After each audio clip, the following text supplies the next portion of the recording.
Hello everyone, it's great being here, and before beginning I would like to say thank you. I want to say thank you for joining this global competition, and I want to say thank you to this amazing team, the organizers of this program. So thank you so much for bringing together all these people from around the world. Thank you so much for all your hard work. We all appreciate you for spending nights, spending weekends working for all these people to be part of this competition. So, you're probably wondering why this talk is called the invisible influence and what does the invisible influence have to do with project management and so on. Well, I would like to begin with saying that if you go to the bookstores or to the libraries, you will see that for every 20 books on success, there's only one book on failure. So I'm going to speak about failure because apparently not many people prefer to speak about failure, but actually failure it opens up the door to amazing opportunities, but it does so only if we have the option to look failure in the eye. And secondly, all these books on leadership and personal development and team building and so on, they all give you recipes. One thing leaders do, two things, three things teams or successful managers do. However, if you think about it, there's more to success than one or two things, and there's all these books fail to address one thing. They fail to address the invisible social environments that actually affect all of us. And there are social fields in which we operate that drive our behaviors. There are subconscious forces, unconscious enigmas in our minds that actually drive our success. And I want to address those things in this talk. Because in our modern society, we like to believe that as people, especially in the West, in the US, in Europe, in Australia and New Zealand, we like to believe that we are independent people. We like to believe that we are independent, to think as we want, that we are free to decide how we are going to live our lives, and we like to believe that we are fundamentally good people, and that we have our character under our own control. This is on one side. This is what we want to believe. But on the other side, on the other hand, it's reality. And if you think about it, it doesn't make any sense. Why would a lot of people make a lot of decisions against their own free will, against their own decisions? For example, why do you think 909 well-educated American people committed suicide in the jungles of South America simply because their spiritual leader told them to do so? Or why do you think very good American soldiers, good guys in the US, committed unthinkable atrocities in Iraq, in the war in Iraq? Or coming back to our modern society, why do you think we as people, as individuals, witness crimes but fail to do anything about it or to intervene on or why do you think some of the best engineers and some of the best managers at NASA or in aviation, in aerospace, commit very simple mistakes that actually claim the lives of people? Like I'm going to show you later. So I'm going to speak about this invisible influence and how the invisible influence actually drives our own thinking, our own behaviors, and so on. Because unfortunately, recent studies, and combined with painful and hard lessons learned, especially in the aviation and space industry, because that's my background, they have proven that the thoughts we think and the decisions that we make are more the result of the social context in which we find ourselves rather than our own independent thinking and values. So this is just how nature works. Otherwise, think about it for a moment. Why do you clearly see problems in your life, in your office, in your community, and maybe even in your family? And sometimes you feel powerless to speak up. You feel powerless to tell the truth and to make a change. As I will show you, you are not alone in this. So if you ever felt in a team that you are uncomfortable speaking up the truth, you will see that you are not alone. And it happens to the very best of us all around the world. It doesn't matter in which country, in which continent. The invisible influence, the social fields driving our behaviors, influence all of us. And I would like to invite you now on a short journey back in time and give you show you a few lessons that people in aviation and space industry they had to learn the hard way.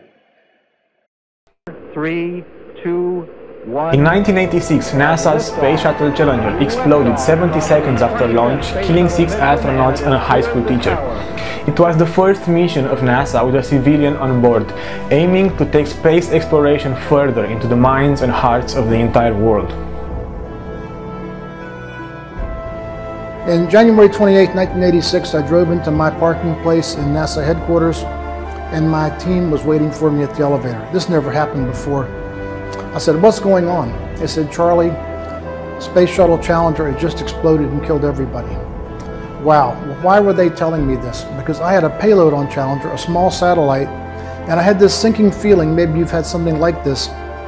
Did my little satellite, which we built for very little money, did it somehow come loose and go through the cargo bay doors, which are very flimsy, and kill everybody?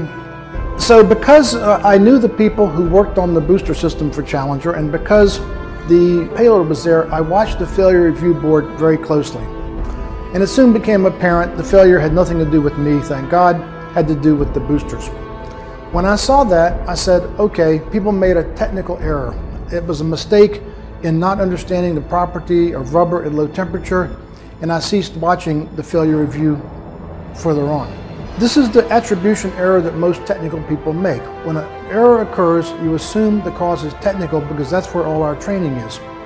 Some years later, I read a book by a sociologist named Diane Vaughan, who was also a member of the Failure Review Board.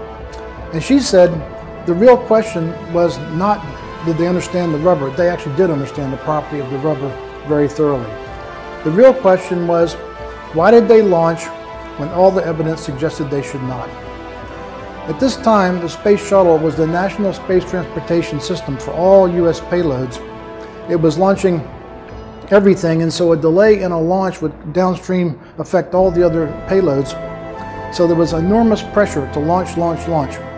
What happened to the very skilled NASA launch team was what's called normalization of deviance, or incremental stupidity. As people, we have a tendency to, as things get a little bit away from our standards of excellence, from our strengths that we say we need, if we don't have a failure, we start normalizing. Well, you know, it succeeded this way, even though this isn't what we asked for, so we can put up with that. And then, you know, it starts slipping away from our standards of excellence. Without knowing it, they required an ever more persuasive argument to delay a launch than to continue.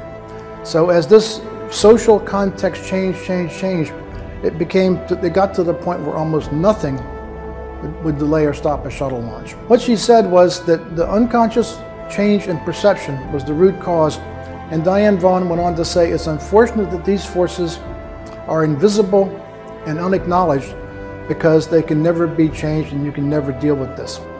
There's one thing that is really important, and there's one reason why we need to learn from aerospace. Is because in this environment, when accidents happen, when failures take place, investigations are extremely detailed, and they are not limited by time or resources. And people who are investigating are very tough, they are very questioning, they are very difficult, and they will ask all the questions that you don't want them to ask, and they will always find out the root cause of the failure. What actually triggered the whole chain of events that led to a disaster?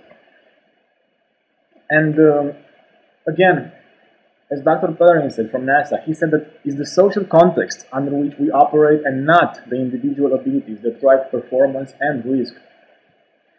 But I would like to invite you now to leave behind the space industry and go to an industry that can actually affect all of us, because our world is growing smaller and smaller as we travel around the world. And I would like to show you what happens and the impact that these invisible forces, the invisible influences can have on our lives.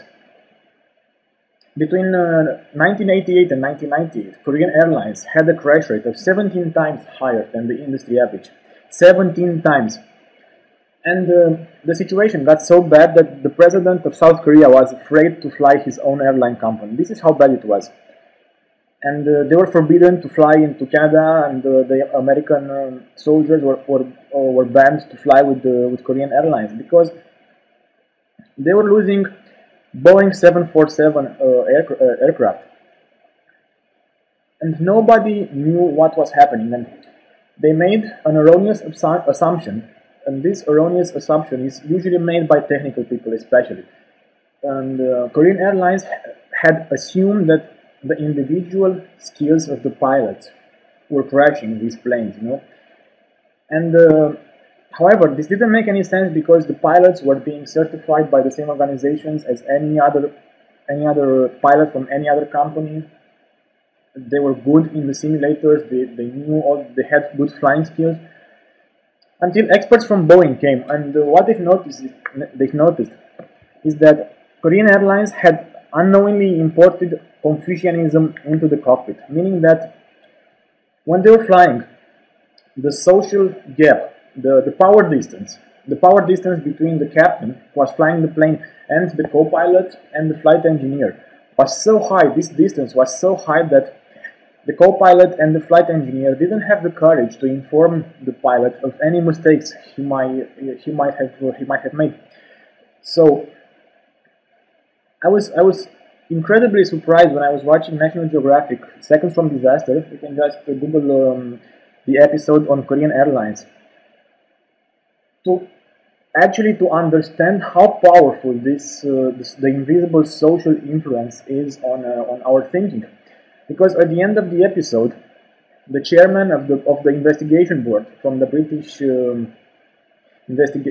Air Investigation Branch said one thing that made me really understand how powerful the social environment is. It said that in all these cases, in order to save the honor of the pilot, the co-pilot and the flight engineer, they knew they were dying and they didn't say a word. So they knew they were dying and they didn't have the courage to say a word.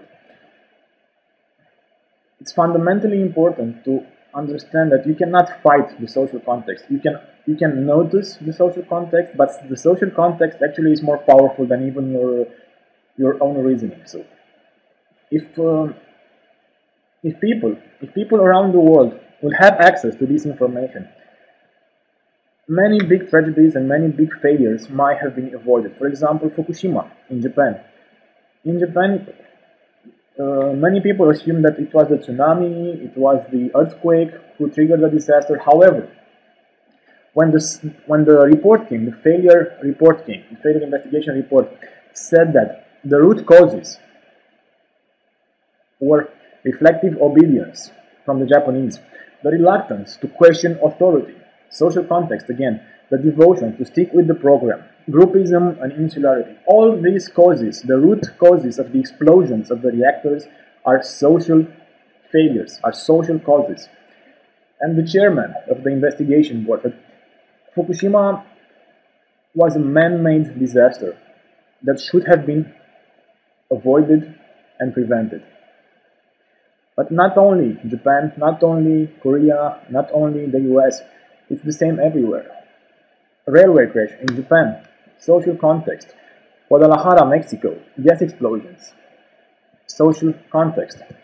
Even the Titanic, it was a social failure. I do not have enough time now to give you all the information, but if you do research, you will see that at the beginning of the chain of events, most of the times there's a social cause that triggered the whole chain of events.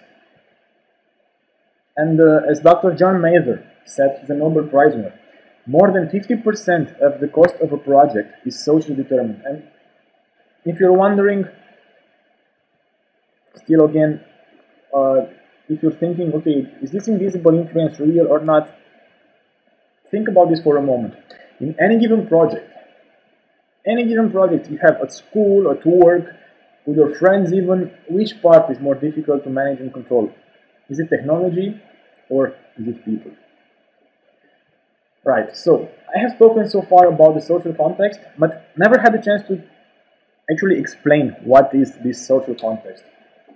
Because Diane Vaughan, who was a member of the investigation board at the Challenger explosion, said that the social context is created by the behavioral forces that come together in a team and create a field, a social field.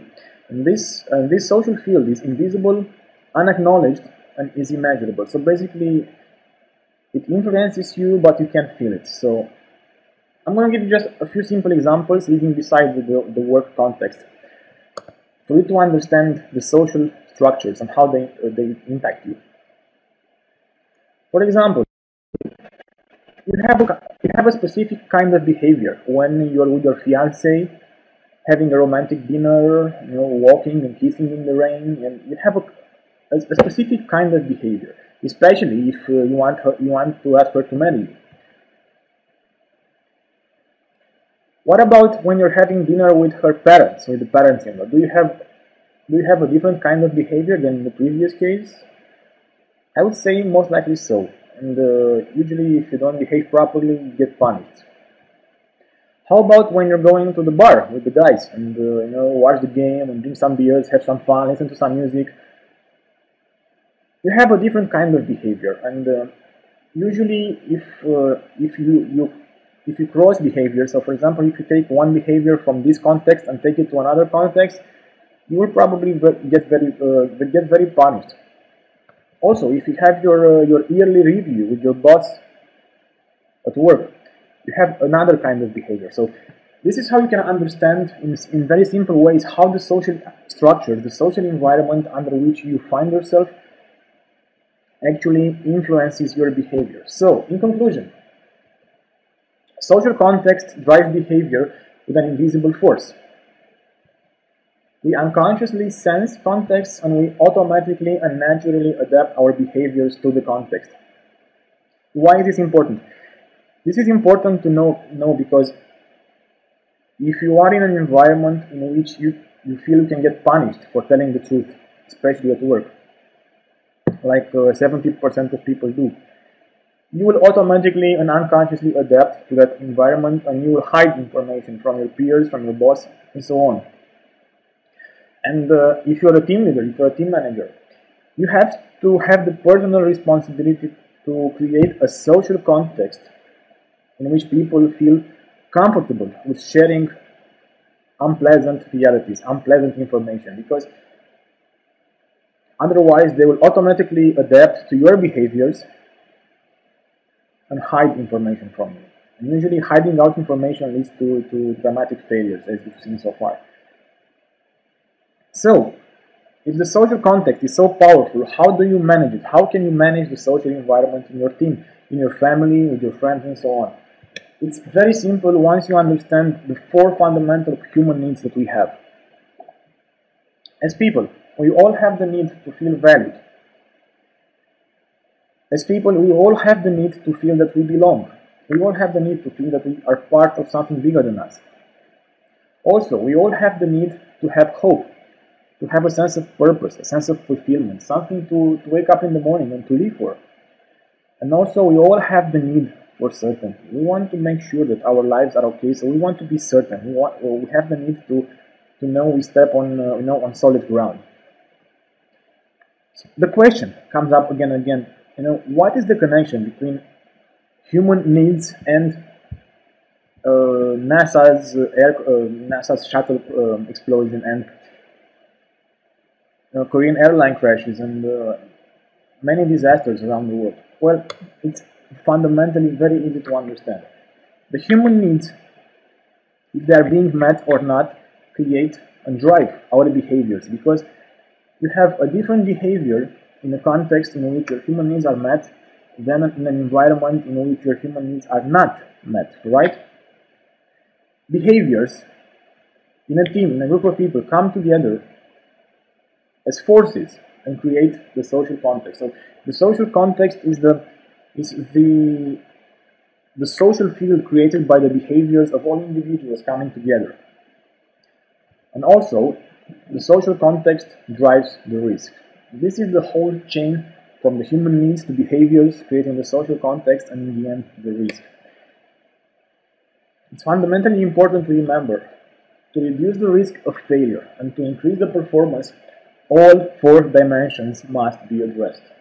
Absolutely all 4, because if you miss one of these dimensions, automatically people will fill them with their most negative and irrational thoughts and emotions. So, how do you address the 4 human needs? Well, the 4 human needs are met through 4 behaviors.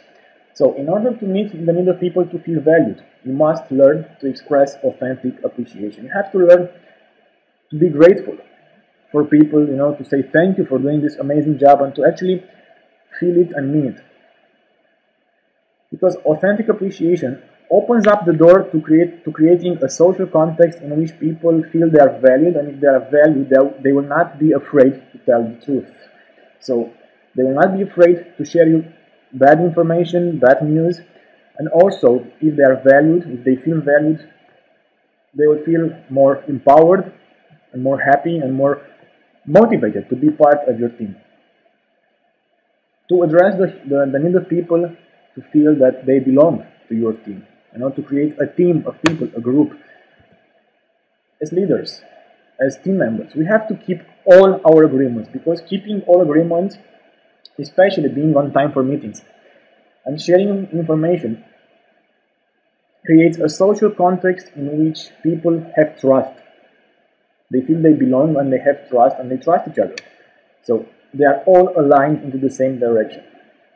Now, with this one, the third one, is a very difficult one, because most people try to avoid it unconsciously. Because usually fear creeps in when you have to do this. In order to meet the need to have hope, you have to define and address unpleasant realities. Because the only way to solve problems in your life, at work, in your relationships, and so on, you have to face reality as it is.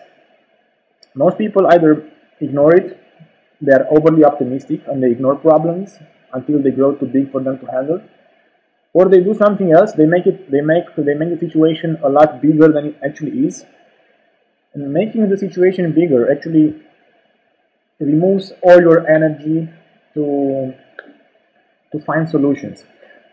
When you define and address unpleasant realities, when all of you agree on the reality, you open up the door to creativity, to problem solving, and so on. Because until we accept our fears, we cannot heal them, and until we embrace our demons, our fears, we cannot find a solution for them. So define and address unpleasant reality and become committed to solving that situation. Number 4, which is again very important, in your team, you have to clarify roles, accountability, and authority. Who is responsible for what, until what date? Who is accountable for what? And the level of power and the authority that he or she might have in the team. One of the causes of the global financial crisis was a lack of accountability. So you have to learn to clarify your accountability and your roles and your authority in the team. And the connection between performance, risk, and social context is this. The teams that have very low performance and a high degree of risk involved, they have one of these contexts. They are either unappreciated, there's conflict between them, there's low trust, feelings of exclusion, they don't feel that they belong, there's no shared interest. They're blindly optimistic about what they have to do, and there's no commitment in the team. And also, there are victims and blamers, because they are the perfect couple, they do the perfect dance together, and the team is highly disorganized. On the other hand, the teams who have a high performance, there's mutual respect and collaboration, there's high trust between the people, they feel that they belong, that they are part of something bigger than they are. And There's optimism, they address reality, and they know how they stand and where they stand. And there's a high degree of commitment. They are all committed to their goals, to their dreams. And in the end, there's absolutely no drama in the team. Nobody blames anyone. They all accept responsibility for themselves and for the team, and everyone he or she knows what they have to do. So, if you're still don't believe me, if you still have doubts about the connection between the invisible social fields, the social contexts in which you operate, and this and performance and your results in the end, because in the end it's all about getting results, ask yourselves this question: in which of these two things would you rather work in? And if you're a sponsor, if you're an investor, in which of these two things would you rather put your money into? So, just to conclude, remember that the social context and not individual abilities drive the success or the failure of a team or a project. The root causes of project failures are social: management mistakes, miscommunication, and flawed organizational culture. All these are social fields that nobody or very few people have learned how to manage. Social contexts are created by the invisible, unacknowledged, and immeasurable behavioral forces that act on a team. And to reduce the risk and increase performance, all four dimensions must be addressed. So if you want to learn more, go to my website, successengineer.org, or feel free to write me anytime. I have a book there available for you that describes in detail more case studies and how you manage the social context at work and so on, and in the families. Also, if you go there, you'll find a free seminar with the NASA director who built Hubble Space Telescope, and he's speaking about social risk management at NASA and in aviation and space, and how you can use the same instruments and techniques and so on to manage the social environment at work. I want to say again, thank you to all of you. Feel free to write me, feel free to call me anytime. And I wish you all the best.